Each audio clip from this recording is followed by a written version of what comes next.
очирт хөлгөн, очир дараа, хэрүүга дэмчиг, очирвайн бурхад, дээдийн номоо, тэмэнжиндэ ачааллан, гал шанхат монголжи буугийнхан, эх нутгаада тэмцэн нүүдэлсээр, Өмнө Говь аймгийн Алтан уулаар төвлөн, говийн бүс нутгаар нутаглан суужээ гэсэн буурал түүхийн шаштар бий.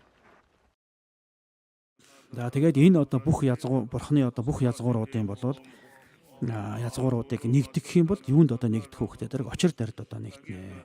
Тэгэхээр бурхан багш гэсэн нууц тарныхаа номыг болоод очир дэрийн дүрд одоо хувилж номсон юм аа. За тиймээс бол хамгийн эхлээд бол энэ одоо очир дээр бурхнаас одоо наашаага одоо очир дээр бурхан одоо хэрүүга явын бурхны одоо мөн чанарт одоо хувраад энэ одоо уламжлалыг бол одоо айлтсан. За тэгээд тэрнийг нь одоо наашаага бол дамжуулсан одоо гол одоо дамжлагын эзэн нь бол очирван юм. Одоо яагаад тэгдгийм бэ гэхдээ зэрэг бол бурхан багш хэрүүга бурхны одоо авшгийг бол 33 тэнгэрийн оронд одоо айдсан гэсэн ийм одоо түүх байдаг. За тэгээд тэр 33 тэнгэрийн оронд хэрүүга бурхны одоо авшгийг одоо айдахдаа хот мандлаан одоо бүтээгээд тэгээд тэр хот мандлаан бол хураалгүй одоо орхисон юм аа гэж ингэж одоо үздэг. Тэгээд тэр хот мандлынх нь одоо тэр яг зүүн үүдэн болвол манай одоо энэ дэлхий рүү одоо замбуу төв рүү одоо хараад одоо байж байгаа.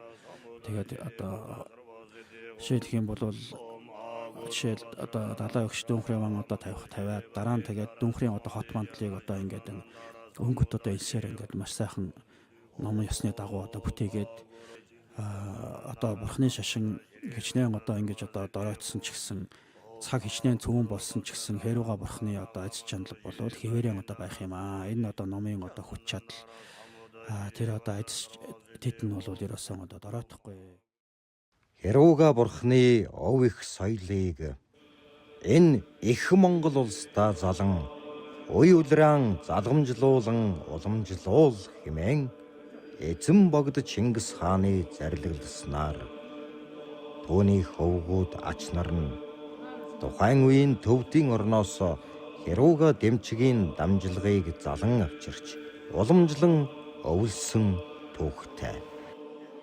콩들 대선 나부배 강화를 자리에 개그 군진 림진기 대선 나부배 냠시 소울 능기 예외 겐지 맞을 수도 somsa. За халах живцэн дамп болвол нагуува ёсны одоо дэмжигийн одоо бяцлаглыг бол төрөв тутамдаа одоо хийж байсан. Түүнтэй маш одоо холбоотой ийм одоо лам юм аа.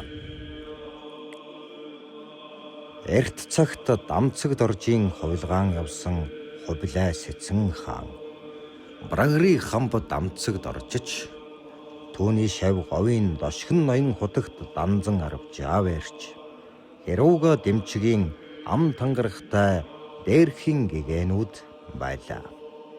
Гэвч хэрүүга дэмчигийн адис жанлав шүтэн барилдлагатай энэ л газар оронд нь данзан арвжаа худагтын бүтээж босгосон дэмчигийн хээдийг цусан зам татуулсан улс төрийн улаан шуурга эвдэн сүйтгэсэн тэр балар харанхуй түүхийг та бид мартах ёсгүй. Гэвч энэ л харанхуй балар цагийн үүрийн гэгээн болон бурхны их өв соёлынхон гэгээн гэрлийг урин залж хүмүүний ажнаа тэрвэр дэмчигийн хээдээ сэргээн босгосон түүхтэй. Хэрүүга дэмчиг бурхныг залан дээдэлж яв хэмээсэн эзэн богд Чингис хааныхаа гэрээс зарилгаар инхүү та бид дэмчигийн ариун хээдэд хуран чуулцгааж амар амгалан гин агаараар амьсгалан залбирцгаадаг бэлээ. Дэмчигийн хээдэд морилсон хэм боловч бурхан багшийн авшигласан хэрүүга дэмчигийн адис жанлваас хүртцгээдэг. Дэмчиг бурхны амар амгалангаар амьсгалан залбирцгаадаг. амар амгалангийн гэгэн орд болсон дэмчгийн хээдэд ирсэн хүн бүхэнд 33 тэнгэрийн оронд байх Хэрүүга дэмчгийн хот мандалд очиж мөнхрөх үүд хаалга нь нээгдэдэг. Энэ л үүд хаалгаар орсон хүн бүхэн аяа сайхан аавал ээжийнхээ ачийн ихийг санан инэрч амьдын их учрал аавал ээжийдээ залбиран мөрөгдөг.